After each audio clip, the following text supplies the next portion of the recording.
ठीक है, ये हमारी बायोलॉजिकल क्लॉक है। तो वो शुरू कब होती है? हम ब्रह्म मुहूर्त से चलेंगे, क्योंकि अब कोई भी धर्म ले लो, चाहे हिंदू धर्म हो या मुस्लिम धर्म हो या सिख धर्म हो, कोई कोई भी धर्म हो, लेकिन सुबह का जो पीरियड्स होता है ना, वो सब धर्मों में इंपॉर्टेंट होता है। ऐसा क्यों? मालूम है किसी को? तो ऐसा होने की वजह है कि जो उसको हम ब्रह्म मुहूर्त बोलते हैं हिंदू धर्म में, वो पीरियड्स होता है 3 से 5 बजे का। तो उस टाइम क्या होता है? 3 से 5 बजे का जो टाइम होता है ना, उस टाइम हमारी पृथ्वी पे जो कॉस्मिक एनर्जी होती है ना, वो बहुत बढ़िया होती है। और ऑक्सीजन भी। ऑक्सीजन वैसे कैसा है कि जब सूरज उगने लगता है ना, तो वो ऊपर चला जाता है, लेकिन रात को वो नीचे होता है। तो जो लोग 3 से 5 बजे में उठते हैं ना, उनको पूरे दिन का ऑक्सीजन मिल जाता है। पूरे दिन उनकी बॉडी जितना ऑक्सीजन यूज करती है ना, अच्छा वाला ऑक्सीजन मिलता है। क्योंकि जो कचरा वगैरह कुछ होता है ना, वो सब ऊपर चला जाता है। और जो कॉस्मिक वेव्स है, वो हमारी बॉडी में ऑक्सीजन और हवा के थ्रू अंदर जाता है। तो उस टाइम पे अगर जो आप उठ जाते हैं, तो बेनिफिट्स क्या होगा कि आपके उस टाइम आपका जो खून का फ्लो होता है ना, वो फेफड़े में ज्यादा होता है। तो उस टाइम ऑक्सीजन भी अच्छा है। तो जैसे आप सांस लेंगे तो क्या होगा? ऑक्सीजन और कॉस्मिक वेव दोनों आपकी बॉडी में पूरी तरह जाएगी। तो इससे आप एकदम फ्रेश महसूस करेंगे। जो लोग पूजा वगैरह कुछ करते हैं, तो उनके लिए ये पीरियड बहुत ही अच्छा है। इस पीरियड में आपको अनुलोम विलोम है, प्राणायाम है, योगा है, ये सब इस टाइम पे करना चाहिए। अगर आप इस टाइम पे ऐसा करते हैं ना, तो मैं मानता हूं कि आपको सांसों की या बॉडी में कई प्रकार की बीमारियां दूर हो सकती हैं। ठीक है। उसके बाद 5 से 7 बजे का पीरियड्स आता है। तो 5 से 7 बजे क्या होता है? जो हमारा खून का फ्लो होता है ना, वो हमारे बड़ी आंत में होता है। तो आपने पूरा दिन जो भी खाना खाया, उसमें से जो भी कचरा है, वो हमारी बड़ी आंत में भर के पड़ा हुआ था। तो जिस टाइम खून का फ्लो, ये जो हमारे लार्ज इंटेस्टाइन है, यानी कि बड़ी आंत है, उसमें आता है, तो वो क्या करता है, जितना भी कचरा है वो बाहर निकालेगा। अब आप देखिए, कई ऐसे सूर्यवंशी होते हैं कि वो 7 बजे के बाद ही उठते हैं। तो क्या इन लोगों को ये प्रोसेस हो सकती है? पूरी तरह से उनका पेट साफ नहीं होगा, उसकी आंतें साफ नहीं होगी। तो क्या होगा? जैसे भी अगर कचरा हमारे आंत में रह जाता है, तो वो फिर से डाइजेस्ट होने लगता है। तो क्या होगा कि हमारा जो भी खून बनेगा उसमें से, वो अशुद्ध बनेगा। इससे भी कई बीमारियां होती हैं। आप देखिए कि आयुर्वेद में क्या बोला है कि जिसका पेट साफ उसका जीवन साफ, जिसका पेट अच्छा उसका जीवन अच्छा। तो आपको अगर आपका पेट अच्छा रखना है, तो क्या करना पड़ेगा? आपको जल्दी उठना पड़ेगा, क्योंकि उसका टाइम है 5 से 7 बजे तक का। तो उस टाइम आपको क्या करना पड़ेगा? जैसे ही आपका स्टूल पास हो जाता है, आपको पेट एकदम खाली खाली हो जाएगा। कई लोग यहाँ सब जानते हैं कि हमारे जो भी कोचिज हैं, वो क्या हमें बोलते हैं कि जैसे ही 7 से 9 बजते हैं, उस टाइम पे हमारी रानी जैसी चाय और राजा जैसा नाश्ता लेना चाहिए। क्यों? उसका रीजन क्या है? आज मैं आपको बताता हूँ। क्योंकि उस टाइम हमारा जो ब्लड का फ्लो होता है ना, वो पूरा हमारे स्टमक में, यानी हमारे जठर में होता है।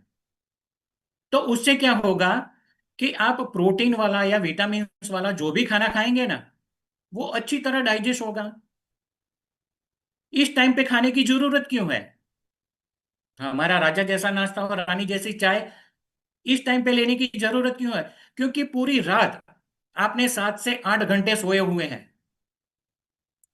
उस टाइम पे दिन में आपने जो भी खाया था वो सब आपकी बॉडी ने रात को क्या किया था, नए सेल बनाने में और सब में यूज कर दिया है। तो उस टाइम आपकी बॉडी पूरी एम्प्टी है, खाली है। तो अगर आप 7 से 9 बजे के बीच में अपना राजा जैसा नाश्ता लेता है ना, तो आपका पूरा दिन अच्छा रहेगा। क्यों? अगर किसी प्यासे कोई इंसान को एक घूंट पानी दे दो तो कैसा रहता है, उसको कैसा लगेगा, वो कैसा फील करेगा? बस ऐसा ही हमारी बॉडी फील करती है। अगर ये 7 से 9 के बीच में आप जो हमारा राजा जैसा नाश्ता ले लेते हैं ना, ठीक है, तो उसी के बाद हमारा ये जो ब्लड का फ्लो होता है वो कहाँ आता है? हमारे 9 से 11 के बीच में। तो हमारा जो स्प्लेन, यानी कि हमारा जो अग्नाशय बोलते हैं, जिसको हम पेंक्रियास भी बोल सकते हैं, उसमें आता है। तो ये टाइम क्या है कि हमें राजा जैसा नाश्ता तो कर लिया हमने, लेकिन अभी हमारे बॉडी को एनर्जी चाहिए। एनर्जी कहाँ से मिलती है? कार्बोहाइड्रेट से। क्योंकि कार्बोहाइड्रेट जैसे हमारी बॉडी में डाइजेस्ट होता है, वो डाइजेस्ट होके हमारा जो पेंक्रियाज है वो इंसुलिन रिड्यूस करेगा, और वो इंसुलिन खून के द्वारा हमारे हर सेल में वो शुगर को ले जाएगा, वहां एनर्जी जनरेट होगी। तो एनर्जी के लिए हमारे सब कुछ क्या बोलते हैं कि भाई बैलेंस न्यूट्रिशन में 40% कार्बोहाइड्रेट आपको खाना चाहिए। सब न्यूट्रियालिस्ट बोलते हैं। ऐसा क्यों? ये समय उसका है कि 9 से 11 के बीच में अगर आप कार्बोहाइड्रेट वाला खाना खाते हैं तो वो डाइजेस्ट होगा ही। क्योंकि उस टाइम के हमारा जो ब्लड का फ्लो होता है ना, वो हमारे पेंक्रियाज में होता है। तो वहां से डाइजेस्टिव जो हॉर्मोन्स होते हैं वो अच्छी तरह रिलीज होते हैं। उसके बाद हमारा जो ब्लड का फ्लो होता है वो कहाँ आता है? 11 से 1 के बीच में हमारे हार्ट में आता है। तो आप सोचिए कि पहले जो हमारे बुजुर्ग लोग थे वो क्या करते थे? 12 बजे का जो पीरियड होता था ना, उसको मध्याह्न संध्या बोलते थे। आयुर्वेद में भी उसका उल्लेख है। क्यों? तो आपने कार्बोहाइड्रेट वाला खाना खाया, अगर उस टाइम पे आप आधा घंटा दाहिनी तरफ मुड़ के अगर सोते हैं ना, तो आपका डाइजेशन तो अच्छा होगा ही। उसी के साथ साथ आपका जो ब्लड का फ्लो है ना, वो भी आपके हार्ट में रहेगा। तो उससे क्या बेनिफिट होगा? जो भी हमने कार्बोहाइड्रेट खाया है वो अच्छे से डाइजेस्ट हो सकता है। ठीक है। उसके बाद हमारा जो ब्लड का फ्लो होता है वो वहां से चल के आता है हमारे स्मॉल इंटेस्टाइन, यानी कि छोटी आंत में। तो अब आप सोचिए कि कई लोग ऐसे होते हैं कि जो लोग 2-3 बजे खाते हैं, तो क्या होगा? क्योंकि उसका खाने का टाइम था बायोलॉजिकल क्लॉक के हिसाब से 9 से 11 के बीच में। अब जो हमारा बॉडी का खून था वो कहाँ गया? 1 से 3 में, हमारे छोटे आंत में। अब वो खाना जठर में डालेगा तो क्या वो डाइजेस्ट होगा? क्योंकि हमारे बॉडी में पूरा जो काम करता है कौन करता है? हमारा ब्लड करता है। जहां जहां ब्लड जाता है वहीं काम होता है। आप देखिए कि आप अगर चल के जा रहे हैं तो आपका खून आपके पैरों में आ जाएगा। क्यों? क्योंकि वहां एनर्जी, वहां कुछ काम हो रहा है, वहां एनर्जी की जरूरत है, तो खून वहां पहुंच जाएगा। तो इसी तरह 1 से 3 के बीच में आपकी छोटी आंत में खून का फ्लो आ गया है, और आप उस टाइम पे जठर में खाना डाल रहे हैं, तो क्या वो पूरी तरह से डाइजेस्ट होगा? नहीं होगा। तो ऐसा जो भी करते हैं उन लोगों को क्या है? डाइजेशन का प्रॉब्लम होता है, गैस एसिडिटी का प्रॉब्लम होता है। तो इस टाइम पे हमारी ये छोटी आंत क्या करती है कि हमने जो भी खाना खाया उसमें से जितने भी न्यूट्रिशंस है उसको वो एब्जॉर्ब करता है। एब्जॉर्ब करने के बाद वो फिर कहाँ जाता है? गोल ब्लैडर, या ब्लैडर में जाता है, यानी कि मूत्राशय में। तो 3 से 5 का जो टाइम होता है, उस टाइम पे हमें पानी कम पीना चाहिए। क्यों? क्योंकि उस टाइम हमारा जो ये मूत्राशय होता है ना वो काम कर रहा है। अगर आप पानी पिएंगे तो फिर क्या होगा, उस काम में थोड़ी दिक्कत होने लगती है। तो कई लोगों को क्या होता है कि अगर वो इस टाइम पे पानी पीते हैं ना, तो उन लोगों को प्रोस्टेट का या किडनी का कुछ ना कुछ प्रॉब्लम होने की संभावना रहती है। तो हमें क्या करना चाहिए, 3 से 5 के बीच का हमारी खुद की जो बायोलॉजिकल क्लॉक होती है, उसी के हिसाब से ये जो 1 घंटा आता है ना, वो 1 घंटे में हमें पानी नहीं पीना है, हमारी खुद की बायोलॉजिकल क्लॉक के हिसाब से। ठीक है। तो यहाँ मूत्राशय में क्या होता है कि हमारे खून ने वहां आंतों में से जो भी न्यूट्रिशन एब्जॉर्ब किए हैं, तो उसमें से जो भी कचरा है वो कहाँ जाएगा, मूत्राशय में जाएगा। फिर वहां से 3 से 5 बजे हमारा जो ब्लड का फ्लो होता है वो किडनी में आता है। तो किडनी में जितने भी न्यूट्रिशंस है वो सब एब्जॉर्ब होके जाते हैं, और बाकी का जो भी वाटर है वो कहाँ जाता है, बाहर चला जाता है। तो किडनी को अच्छी तरह ये था वो, किडनी में हमारा ब्लड का फ्लो था। उसके बाद 7 से 9 बजे हमारी जो रीढ़ की हड्डी होती है ना, वहां हमारा ब्लड का फ्लो आता है। तो वो टाइम कौन सा है,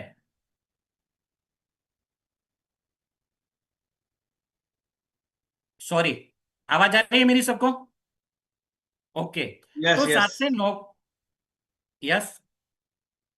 yes sir continue. Okay, thank you Mukesh ji. तो ये 7 से 9 का जो टाइम होता है, उस टाइम हमारा ब्लड का जो फ्लो होता है ना वो हमारे दिमाग में होता है, हमारे मस्तिष्क में। तो ये पढ़ने का बहुत ही अच्छा पीरियड्स होता है। अगर आप बच्चे को 7 से 9 के बीच में पढ़ने बिठाएंगे ना, तो वो जो पढ़ेगा वो याद रह जाएगा। एक सुबह का टाइम था, और ये 7 से 9 का टाइम।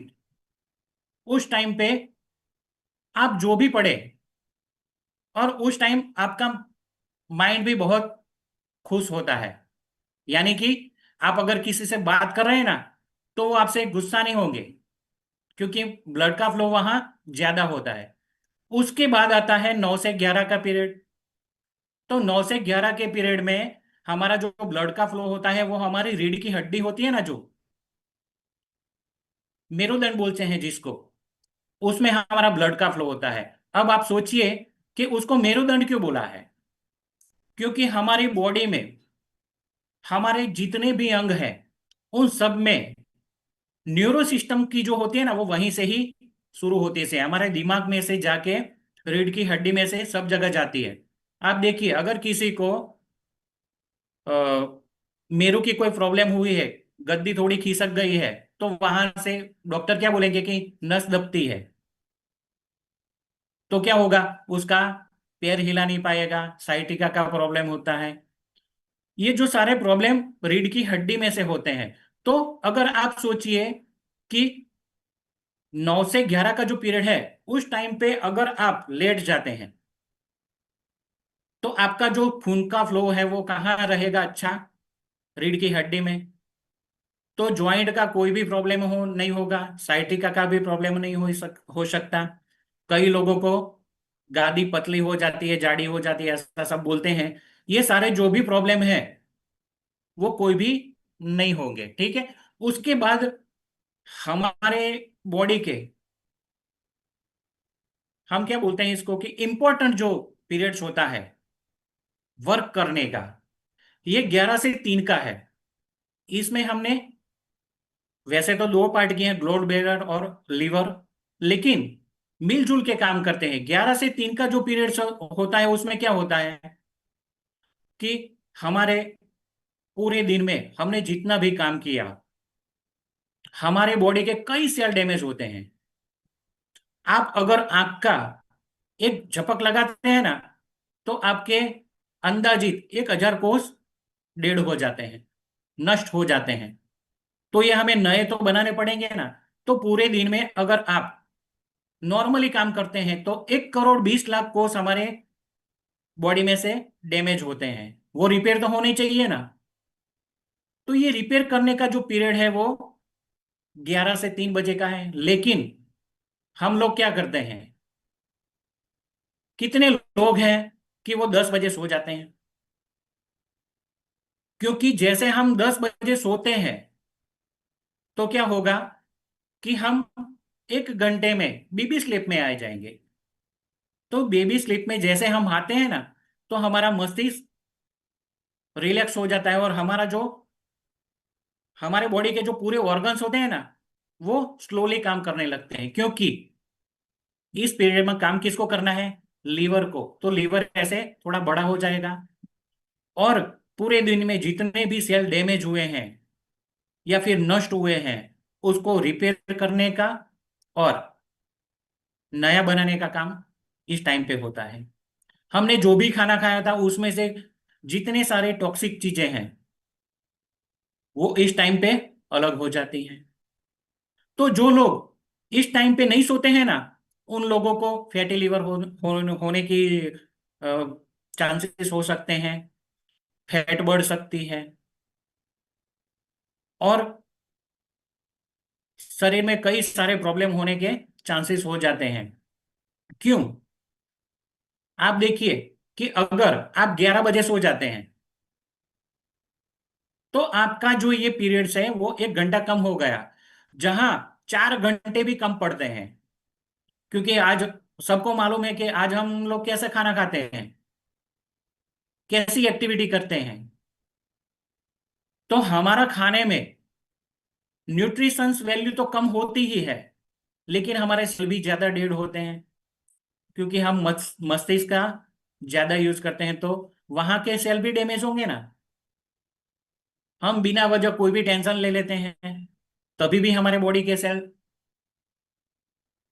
हमारे जो बॉडी के सेल रहते हैं वह डैमेज होते हैं।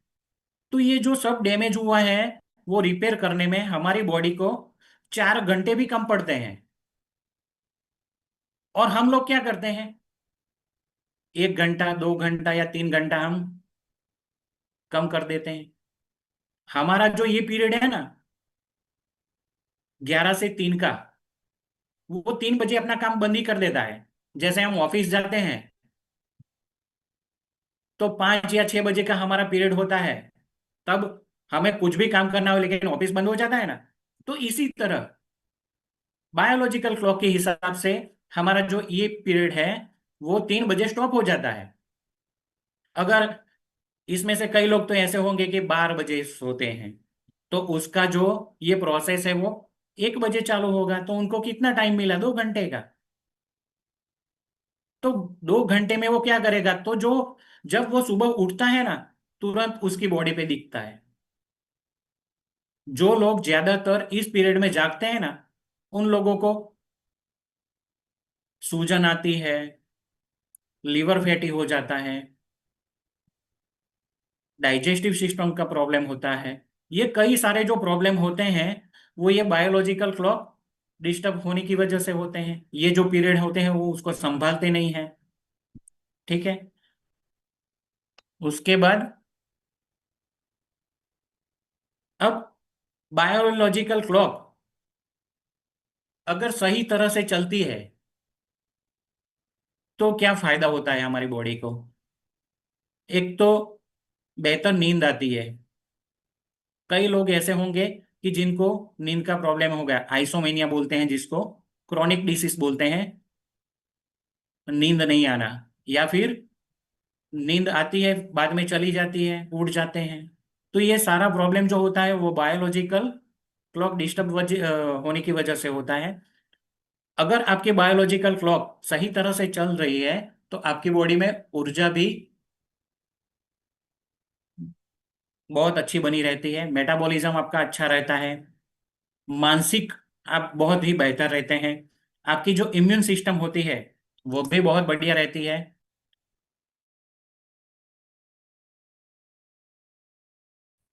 अगर आपकी बायोलॉजिकल डिस्टर्ब हो गई है, तो प्रॉब्लम क्या होता है, अनिद्रा, यानी कि आइसोमेनिया है, थकान होने लगती है, हम चिड़चिड़े हो जाते हैं। कई लोग खाना खाना का जो पीरियड है वो डिस्टर्ब करते हैं, तो मोटापा भी बढ़ जाता है, हार्ट का भी प्रॉब्लम हो सकता है, डायबिटीज भी हो सकता है, कई लोगों को कोई भी रीजन ना हो, फिर भी वो मानसिक डिप्रेशन में रहते हैं। तो ऐसे जो सारे प्रॉब्लम होते हैं वो, अगर आपको आपकी बायोलॉजिकल क्लॉक अच्छी रखनी है तो क्या करना चाहिए? रोज का आपका सोने का जो पीरियड होता है ना, वो आप नक्की डिसाइड कर लीजिए कि कौन से समय पे हम सोते हैं। एक ही पीरियड रखिए। सुबह जब उठते हैं ना, तो रोशनी में ज्यादा रहे। सुबह का जो 8 से 9 बजे का पीरियड होता है ना, उस टाइम पे अगर आप सूरज के किरणों के पास रहते हैं तो आपका गुड कोलेस्ट्रॉल बढ़ता है, विटामिन डी बनता है। तो जिन लोगों को विटामिन डी की डेफिशिएंसी होती है, वो इस पीरियड में सूरज की किरणें ले सकती है। दिन में अच्छा व्यायाम करना चाहिए। रात को मोबाइल या टीवी कम देखना चाहिए। और रात को भारी खाना नहीं खाना चाहिए। Okay. Thank you very much. तो मेरा